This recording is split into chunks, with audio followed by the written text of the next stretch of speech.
Hello, I'm Brett Baer. What that scene in the Arbonne turned out to be was the dramatic opening act in a clash of images, words, and ideas that signaled to the world that the Cold War was all but won. I write about it in my new book, 3 Days in Moscow, Ronald Reagan and the Fall of the Soviet Empire. It's an epic story with an unlikely hero, or so it once seemed.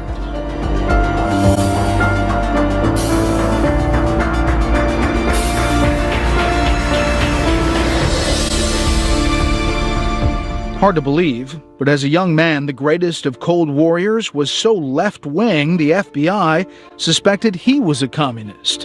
In 1946, communists in the Screen Actors Guild threatened to end Reagan's acting career by pouring acid on his face.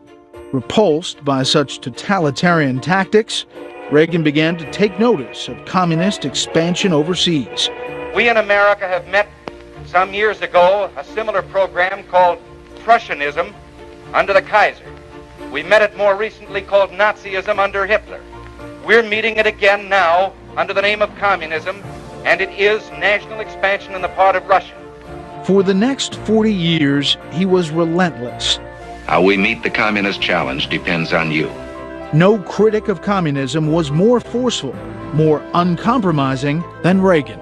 We cannot buy our security, our freedom from the threat of the bomb, by committing an immorality so great as saying to 1 billion human beings now enslaved behind the Iron Curtain, give up your dreams of freedom, because to save our own skins, we're willing to make a deal with your slave masters.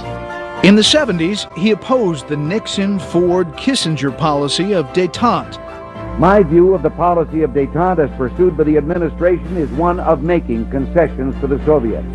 We give them something they want very badly. We don't ask anything in return.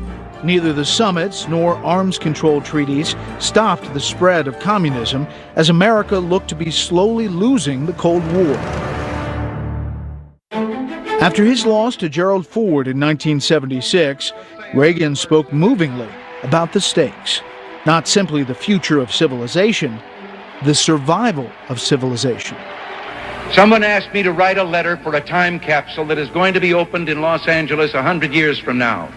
I thought to myself, we live in a world in which the great powers have aimed at each other horrible missiles of destruction that can in a matter of minutes arrive in each other's country and destroy. Those who would read this letter 100 years from now will know whether those missiles were fired. They will know whether we met our challenge. Ford himself lost to Jimmy Carter, while the Soviets added satellite states in Asia, Africa, and South America. When Reagan ran again in 1980, his anti-communism seemed to many out of step with the times. But he won in a landslide, using his first press conference as president to again denounce communism. Mr. President, what do you see as the long-range intentions of the Soviet Union? I know of no leader of the Soviet Union that has not more than once repeated their determination that their goal must be the promotion of world revolution and a one-world socialist or communist state.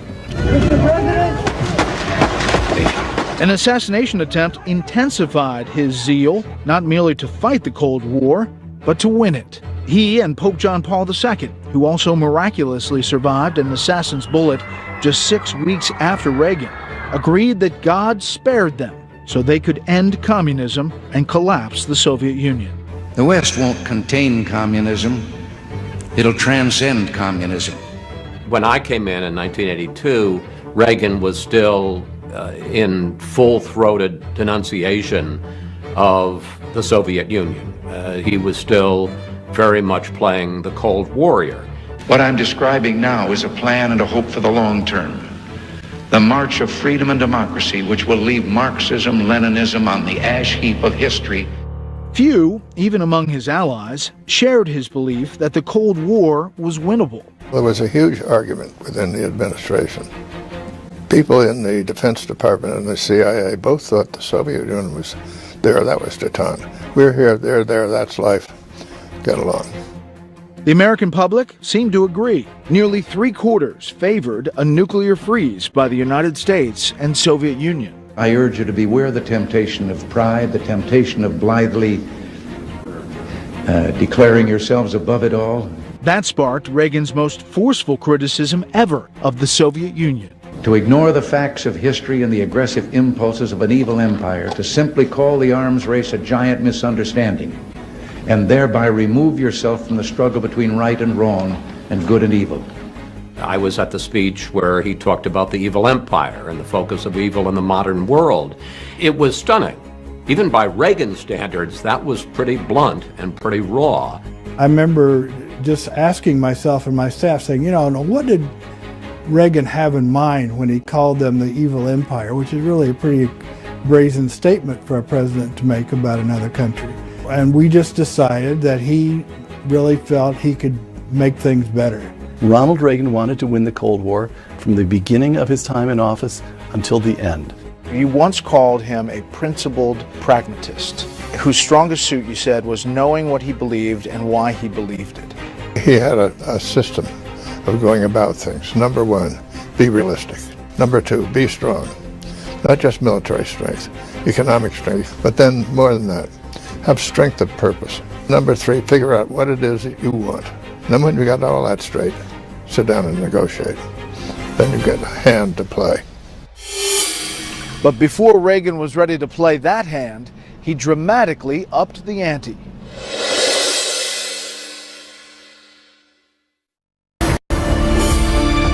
Ronald Reagan's detractors thought he was reckless in the way he poked the Russians, while the superpowers aimed thousands of nuclear weapons at each other.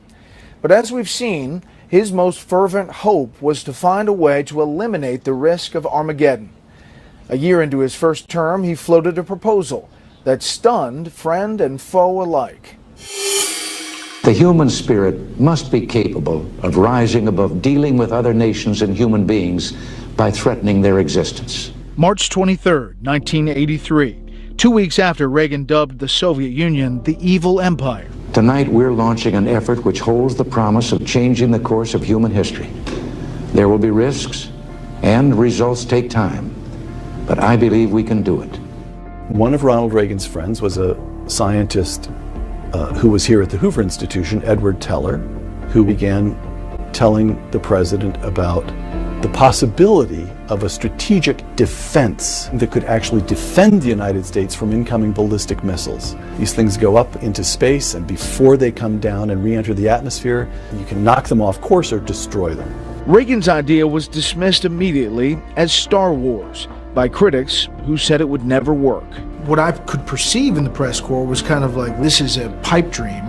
I have to say that I, for one, didn't understand what a big deal this was, how much President Reagan believed in it. I think a lot of people thought this was just a political tool to say, no, I really don't want nuclear war.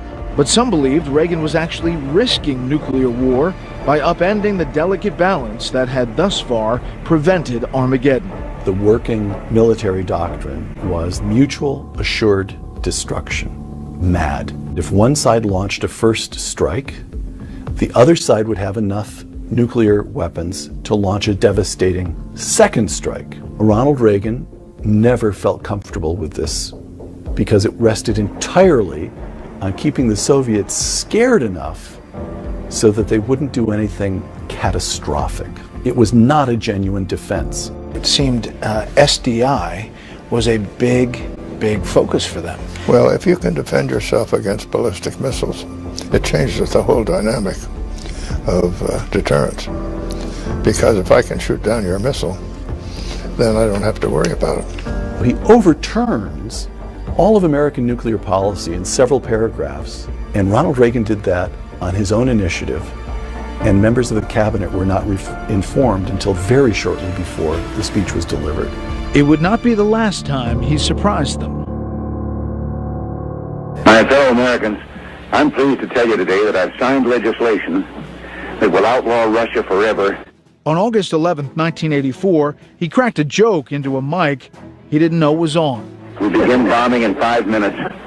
It was a joke, of course, but its comic premise was based on decades of dead serious Cold War rhetoric. As we got closer to 1984, people noted the fact that he was going to be the first modern American president to never have sat down with a Russian leader.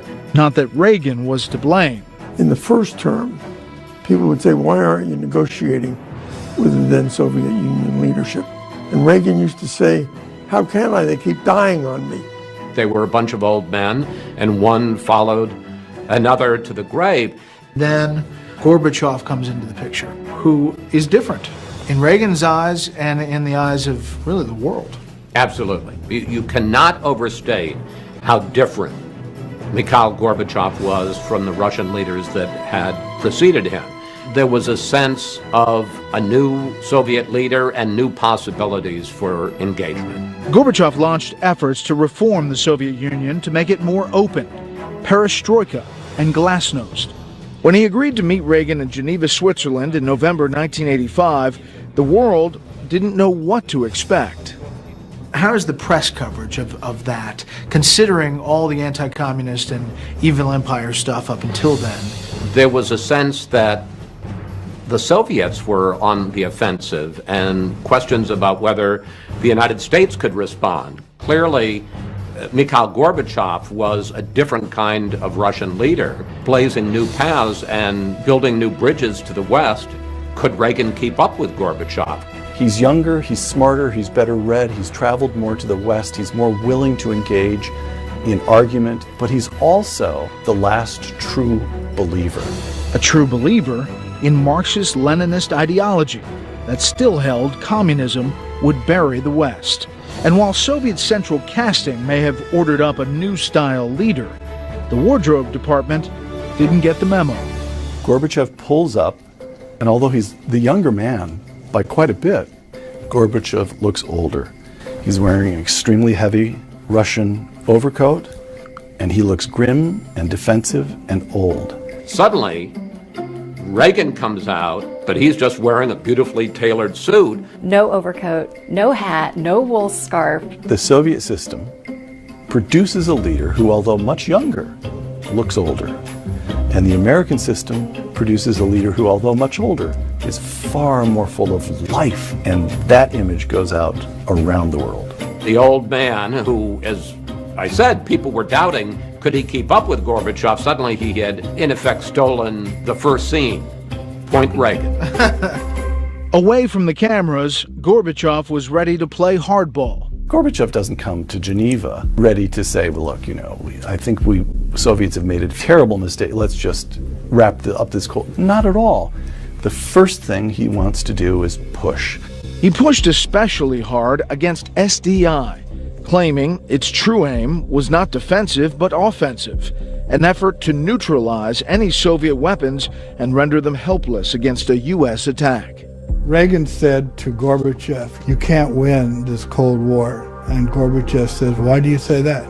And Reagan says, because we will outspend you every time. People always ask me later about Reagan at that moment. Did he really think that there's going to be an end to the Soviet Union? And I always said yes, because I really thought this was going to change. And he just hoped it was on his watch. Two leaders, two different views of the Cold War. Reagan knew in his gut that the Soviet Union was flimsy and would eventually crumble. The Marxist Gorbachev fervently believed communism would ultimately prevail, but at least they were at the table. Their first conversation lasting longer than any of the aides anticipated. Did you want to interrupt? There's always some guy in the White House whose job it is to go and stand obnoxiously in order to give the message time is up. So he comes around to me and he says, sir, I go, don't you dare go in. The longer they spend together, the better it is. The second thing that happens is Gorbachev and Ronald Reagan recognize in each other human beings. So there's some basic human connection between those two men that gets made at Geneva and from which everything else follows. Reagan and Gorbachev agreed to meet again in Reykjavik, Iceland. We had no idea what was going to happen there. Gorbachev came, as it turned out, with a whole menu of items that had been non-negotiable. Indeed, the Soviet leader stunned American negotiators with his willingness to give up several classes of missiles they'd long hoped to eliminate. Gorbachev lays on the table practically all our negotiating positions. It was astonishing. At one point, Reagan started to interrupt. I put my hand on his arm. No, just let him talk. He's coming our way. Gorbachev kept coming. He boldly proposed getting rid of nukes altogether. But there was a catch. Reagan had to give up Star Wars. Suddenly, the whole nuclear arsenal was on the table. If, Mr. President, you will get rid of SDI. Here in America, we were being castigated by every corner for wanting Star Wars. Meanwhile, Gorbachev was willing to give away his entire nuclear arsenal if we would give up Star Wars. Reagan said niet. Reykjavik, the big moment is that they realized they can't reach an agreement on those terms. Ultimately, the talks fell apart because Reagan wouldn't. Reagan's friends and foes alike saw it as a colossal blunder. Given the chance to perhaps start to rid the nations of all nuclear weapons, Reagan opted instead to cling to his Star Wars dream, SDI. Even Reagan wasn't sure he'd done the right thing. It took a few hours, and then George Shultz realized this was actually a breakthrough, even though that agreement broke down. Look at all the Soviets had put on the table. And once you put something on the table, you can't really take it back. And furthermore, Gorbachev is now able to go back to Moscow and say to the hardliners, I went nose to nose with him, and he would not give us the agreement we needed. At that moment, both sides realize it's done. They don't quite figure out what's going to come next, but they know the old game has ended. And Reagan would underscore that in front of the Berlin Wall.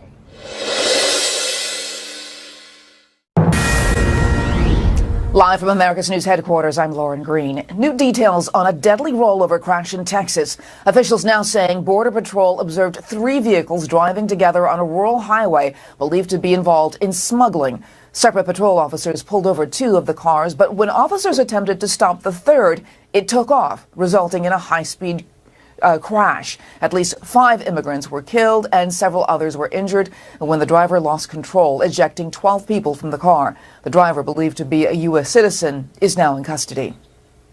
And more than 20 people injured in a shooting at an all-night New Jersey arts festival. Investigators say 2 shooters opened fire early Sunday morning. One suspect is believed to have been shot and killed by police. The second suspect is in custody.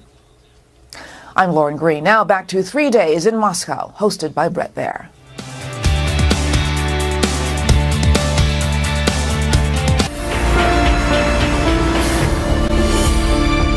In 1987, the 750th anniversary of Berlin, Germany invited world leaders to the city to mark the occasion.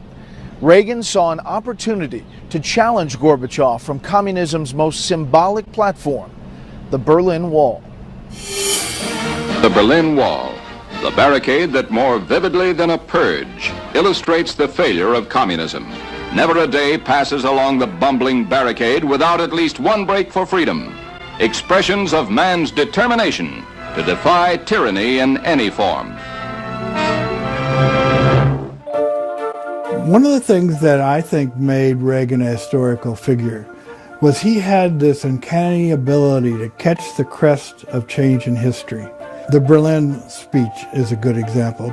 Peter Robinson was assigned to draft Reagan's remarks. I went over to West Berlin, as we called it in those days, to do some research. First stop is at the Berlin Wall. And over here is the Reichstag, the German parliament building. Standing there, if you close your eyes, you could almost hear the incoming shell fire from the Battle of Berlin. You can still feel the horrors of the Second World War. And then you open your eyes and you can see the free world and turn and look at the communist world. In West Berlin, where democracy rules, these pictures speak for themselves. The citizens, well clad, walk freely. East Berlin, too, reveals itself to the camera. Citizenry stealthy, streets empty. Drab is the word that describes its scenes. It's color and gray. It's motion and nothingness. Nervous West German officials appealed to the White House to pick another location. They worried Reagan might provoke Gorbachev. Reagan's own State Department worried too. I paid a visit on the ranking American diplomat in West Berlin, and he was full of ideas about what Ronald Reagan should not say. Don't have Ronald Reagan come here and sound like some anti-communist cowboy. And don't make a big deal out of the wall. They've gotten used to it now. Maybe the government had, but Robinson discovered the German people had not. In the evening, I went out to a residential suburb, still in West Berlin, where I met about a dozen or 15 Germans. I said, "Is it true? Have you gotten used to the wall?" One man raised his arm and pointed and said, "My sister lives just a few kilometers in that direction, but I haven't seen her in more than 20 years. How do you think we feel about the wall?" They hadn't gotten used, they had stopped talking about it. One woman crystallized for Robinson the speech he wanted to write. Ingeborg Elz, lovely woman, she became angry and said, if this man Gorbachev is serious with this talk, glasnost, perestroika, if he's serious, he can come here and take down that wall. Robinson found that positively Reagan-esque. So did Reagan. Back I went to the White House and built a speech around this call to tear down the wall. I said, Mr. President, I learned in Berlin that on the communist side of the wall, they'll be able to hear the speech as well. Is there anything in particular you want to say to people on the other side, the communist side of the wall? And Ronald Reagan thought for a moment, and then he said, well, there's that passage about tearing down the wall. That's what I want to say to them. That wall has to come down. Other Reagan aides tried to kill the line. There were several objections. One was that it just didn't sound right to the foreign policy apparatus. And part of it was the concern that by naming Gorbachev personally, Mr. Gorbachev, tear down this wall, that would put Gorbachev in a difficult position with his own Politburo. Plus, the world had come to admire Gorbachev as a man of peace. Reagan was still widely seen as a warmonger. This wouldn't help. And wouldn't Reagan be raising false expectations? You don't call for tearing down a wall that's permanent. Who knew when that wall would come down? It certainly wasn't going to be anytime soon, and probably not in our lifetime. He didn't know how or when, but he just felt it was coming, and it was time for him to speak up. So Reagan kept the line, telling an aide, the boys at State are going to kill me, but it's the right thing to do. General Secretary Gorbachev, if you seek peace, if you seek prosperity for the Soviet Union and Eastern Europe, if you seek liberalization, come here to this gate. Mr. Gorbachev, open this gate.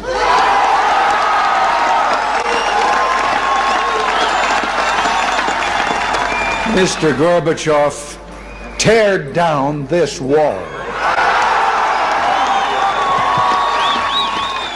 He was a man of commitment, of vision, of purpose. He knew it needed to be said in that way, at that place, at that time, and it was truly a moment of destiny.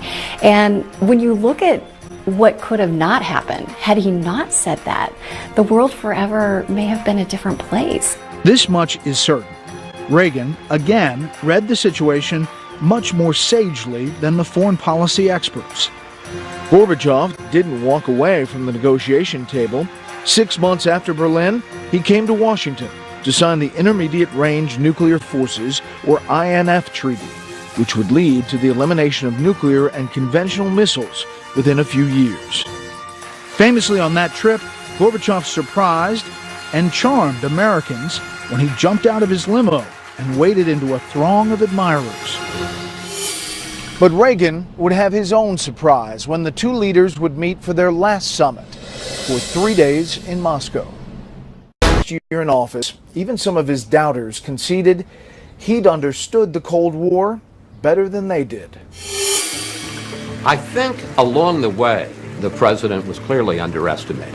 One had a sense that he had the upper hand in his relationship with the Soviets, that he had gotten the intermediate range missiles not only out of Europe, but out of the whole world. They were basically arguing on his agenda, that he was setting the terms, not Mikhail Gorbachev, not the Russians, and that was quite different from what it had been when he came into office. But nobody, including Reagan, could know how close he was to pushing the Soviet empire to collapse. didn't know at that point that he was going to win the Cold War. Moscow was still very much a superpower and very much, at least in armaments, the equal of the United States. And there were whispers, plenty of them, that Reagan, now 77 years old, had lost his edge. So what to expect from his last summit with Gorbachev? 3 days in Moscow. Great theater, at the very least. The trip to Moscow wrote itself. The great Cold Warrior Ronald Reagan in the heart of the evil empire, literally in Red Square. So you knew this was going to be very special. I distinctly remember President Reagan getting on Marine One and somebody yells a question, what are you hoping for? And he says something like, sometimes the final act is the best act. You got it. But you also have to know when to leave center stage. That's right. That's right. That's his other line that he used to use. Well, the Moscow summit came sort of toward the end, and it was kind of a summation type summit. But yet, Reagan was always true to his beliefs. Reagan truly believed this much, that for all the talk about glasnost and perestroika, Gorbachev was kidding himself if he thought he could reform the Soviet Union into a free, equal, and economically productive society. He also sensed that even though the Soviet leaders were not ready for real change, the Soviet people were. And he intended to make his case to them. It seemed clear the president really wanted to send a message, not just to America, but to the Russian people as well, that we really care about you and we really want to see your lives change. That began day one.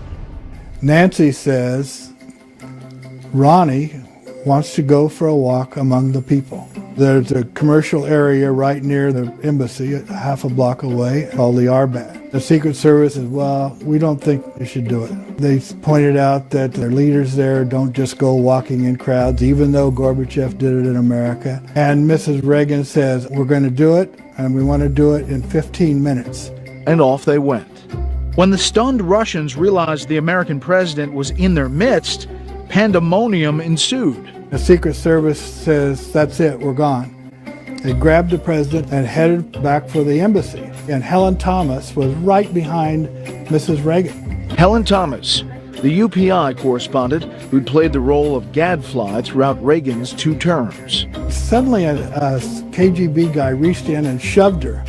And Helen started to go down. Mrs. Reagan turned around and grabbed Helen and said, come with me. We went in the door, and Mrs. Reagan said, well, Marlon, what do you think of that?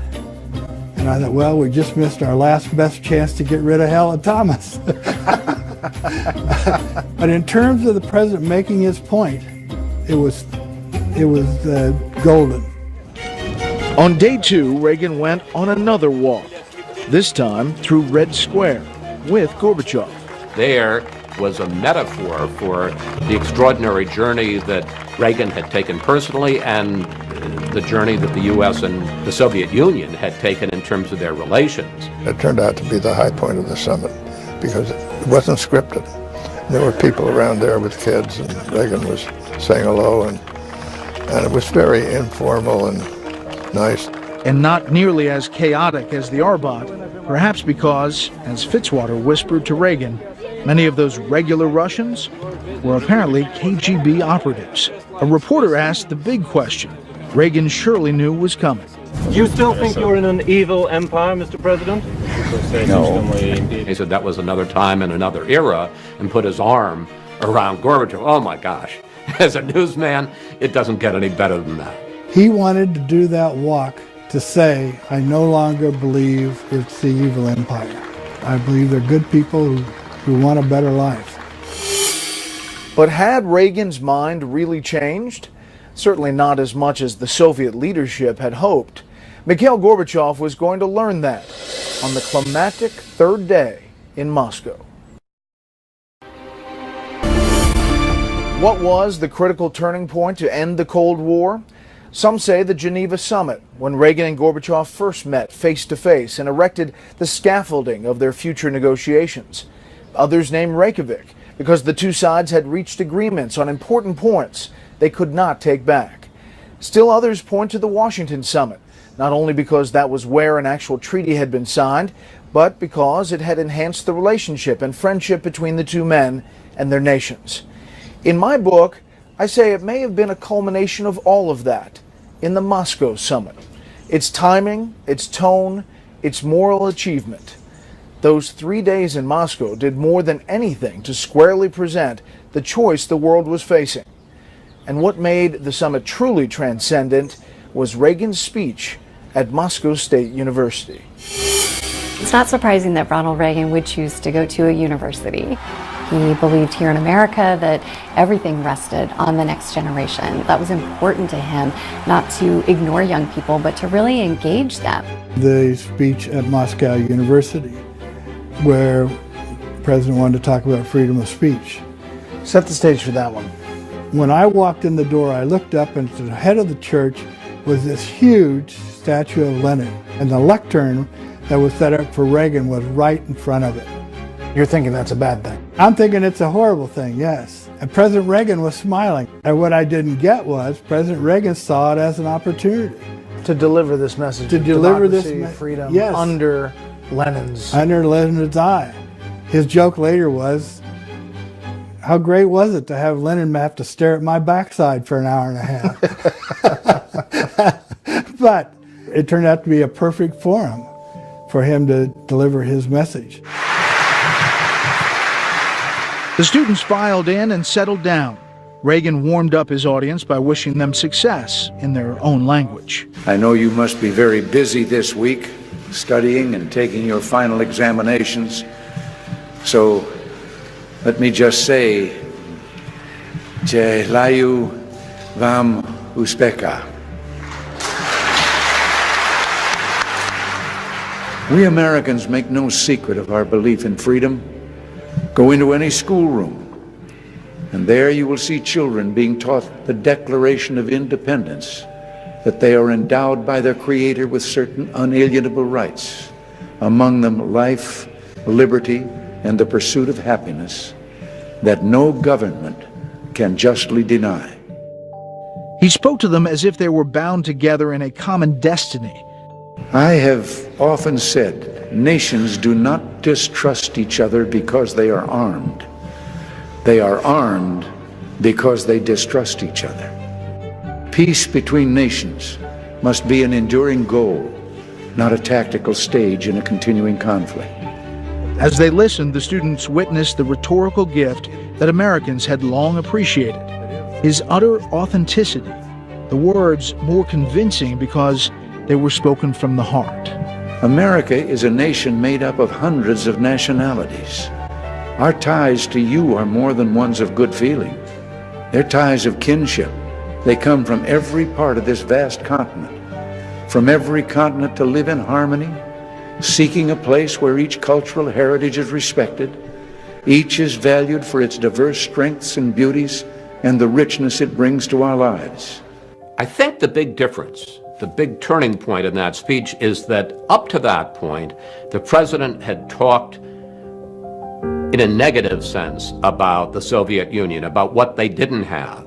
And in that speech, the president held out the hope for what you could have, that people in Russia wanted freedom, religious freedom, political freedom, human rights, just like people all over the world did.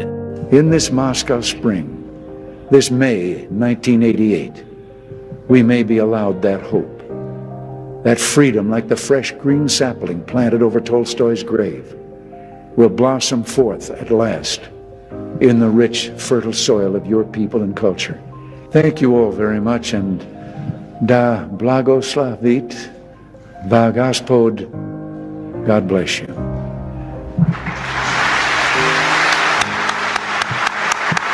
The entire speech has a feeling of welcome.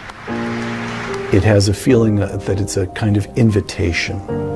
And it's an explanation of how liberty, human freedom, works. It's a beautiful speech because it's at a historic moment.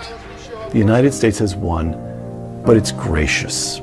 After the speech, Reagan did something very unusual in the Soviet Union. Господин президент, вы в своей речи говорили о том, что университетские He дискуссии... took questions from the audience. Господин президент, я рад приветствовать вас в нашем университете. Мира, где сохраняется напряженность, должны быть направлены эти усилия, по вашему мнению. You could see people being a little bit uncomfortable, but really going to question this president, this American. He loved that. I could be looking out at an American student body as well as I'm looking out here and would not be able to tell the difference between you. By taking the Q&As, we had opened a lot of people's eyes. What Moscow State did is expose these people to Ronald Reagan and Reagan to them. He didn't come in as an adversary. He came in as somebody willing to have a conversation and willing to go directly to them and talk about their future, because their future affected ours as well. But while the students' perception of the American president may have changed, Reagan's resolve to do whatever it took to defeat communism did not. Gorbachev learned that the next morning when he and Reagan reconvened to say their goodbyes.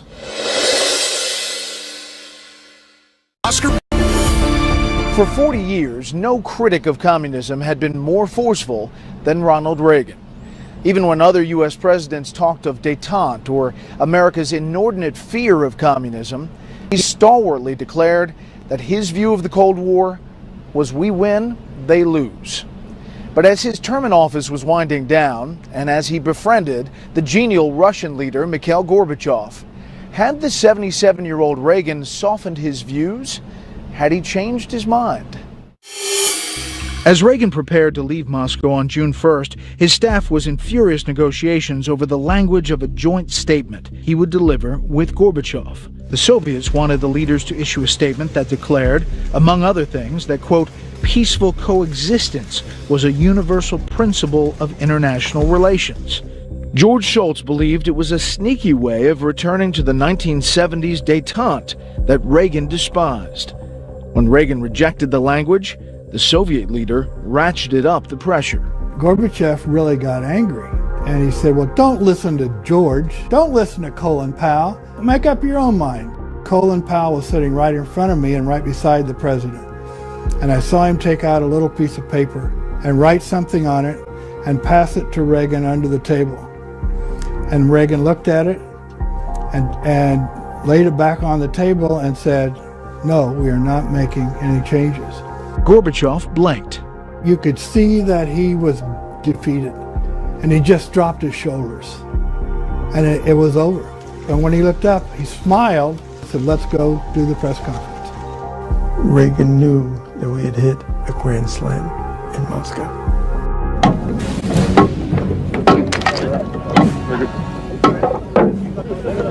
After that, the wall comes down under George H.W. Bush. I don't think anybody would have thought that was going to happen when we left Moscow in May of 1988, but clearly dynamics had been set in motion that led inexorably to the fall of the Soviet Union and the end of the Cold War.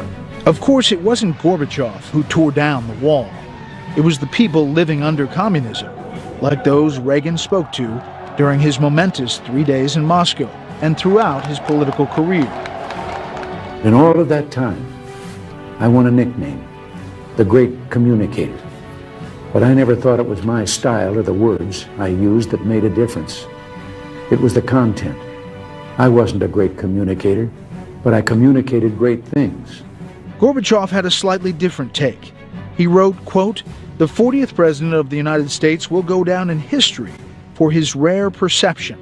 What Reagan perceived, with the clarity of no other statesman, was that the Soviet empire was neither strong nor durable, but rickety and unsustainable. And Reagan knew all America needed to defeat communism was to be unyieldingly hostile toward it, to never accept that it was permanent.